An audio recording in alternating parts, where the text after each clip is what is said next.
Okay, today we discuss the paired t-test. Actually we have two groups. So please look at the data here. So in this example, we have two groups, but some reason we can make the pair, this one and this one and this one and that one, right? So we can say they are paired or they are dependent. Before, we discussed the pooled t-test when we have an independent two sample, but now even we have two samples, but they are dependent, they are paired. So in this case, we are going to take the difference. So that means it's 54 minus 57, that will be -3, the difference. And 37 minus 40, so that will be -3 again. And 39, 41, that is -2. So in this way, we can take the difference, and then simply we just apply the one sample. It's a t-test. Because at the beginning, we had two samples, but when we took the differences, it's just one variable. So simply we just apply the one sample t-test. So that will be the paired. It's a t-test. So please remember, it's the very beginning. We had dependent two sample, but it's actually we just apply the one sample t-test. So let me go back to the problem here. So first, we state the hypothesis. Still we apply the 5 or 6 steps to do the test. And as look for the claim. Here's a claim. And now we need the is less. So step number 1, we need the always the null hypothesis. At the beginning we had two samples, two groups. So it's always is equal to, and alternative one, that might be the sample 1 is less than sample 2. The population 1 is less than sample 2. It's population number 2. And the test statistic, it will be take the mean of the differences divided by the standard deviation of the differences over square root of the sample size. So now here is the mean and standard deviation of the differences, the paired differences, that will be -3.3 and 1.64. So now simply plugged the mean of the differences is a -3.3, and the standard deviation of the differences is 1.64. And when you open the data, there are 10 pairs. Actually the sample size must be the number of the pairs. So we can take the test statistic will be -6.36. And now we need the critical value. To get the critical value from t-table, is actually we need the alpha and the degree of freedom. Now the alpha was given 1%. It's a 0.01, and actually it is the left tail. And the degree of freedom is n-1. I told you it is exactly same as the one sample t-test. So the degree of freedom was n-1, 10 minus 1, that would be 9.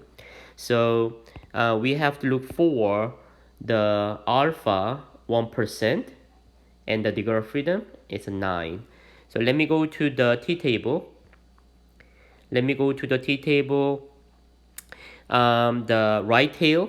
Actually we need the left tail, but the t distribution is asymmetrical. So is looking for the right tail, left tail 1%, and the degree of freedom was 9. So the critical value will be 2.821, but it was left tail. It will be the left tail. So the critical value will be the negative 2.821. So let me go back to the problem. The critical value will be negative. Yeah. Again, we got the left tail 2.821. So now here is a negative 2.821, but the test statistic is much smaller than the critical value. It's a negative 6.36. So the decision will be reject the null hypothesis. That means we reject it and we support the alternative hypothesis. So now in step 5, we can make the conclusion: the data provide sufficiently the alternative hypothesis, which was the mu1 is less than mu2. So the paired t-test, yeah, is actually, it is exactly same as, from the step 2, is exactly same as one sample t-test, but at the beginning, it's actually we had 2 samples, the 2 groups. So that is only the difference. And now it's not only the testing, but also we have to discuss the confidence interval. So it is the problem for the confidence interval. And now we have to make the 99% the confidence interval for the mean difference. So yeah, it is the same thing. It is the same as it's one sample. It's a one sample confidence interval.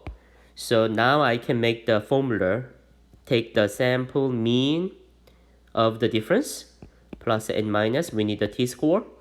It's a time, the standard deviation of the difference is over square root of n. So now here is the mean of the differences, 20.73, and the standard deviation of the differences is 38.29. So let me plug. The d bar is 20.73, as let me take the t-scores later, and the SD is 38.29, and the sample size is 15 pairs. Yep, that is the sample size. It's number of pairs. So now the problem is how can we get the t-score? But we had it's a 99% confidence level. So when I go to the t-table, it's actually the probabilities here. That is only the right tail. But when we discuss the confidence level, it's always in the middle. So in the middle, we plugged the 99%. Then the upper tail probability, the right tail probability must be 0.005, and the left tail, that is the other, is a 0.005. So now we have to go to the last column. And also, one day I emailed you is another t-table. It's at the bottom. As there is a 99% in the right end column, and the very beginning is a 80%. And the middle is a 95%, right? And the second column is a 90%, and the second last one is a 98%. So you can use another t-table. Yeah, it is easy to get the last column. And now the degree of freedom was 14. So let me go to the next page. In the last column, and 15 minus 1, 14. So the t-score will be 2.977 for the 99% confidence interval. So now we plugged the t-score is a 2.977. Then you can take the margin of error, the second part, it will be 29.43.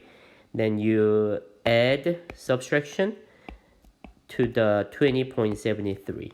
So that will be the 99%, the 99% confidence interval for the difference. It is the 99% confidence interval for the mean difference. And now here, it asks you the interpretation of the confidence interval. So that will be same. So in this homework, yeah, it is the topic for the paired t-test. So please remember, it is the same as it's a one sample t-test, but it's basically we had two samples.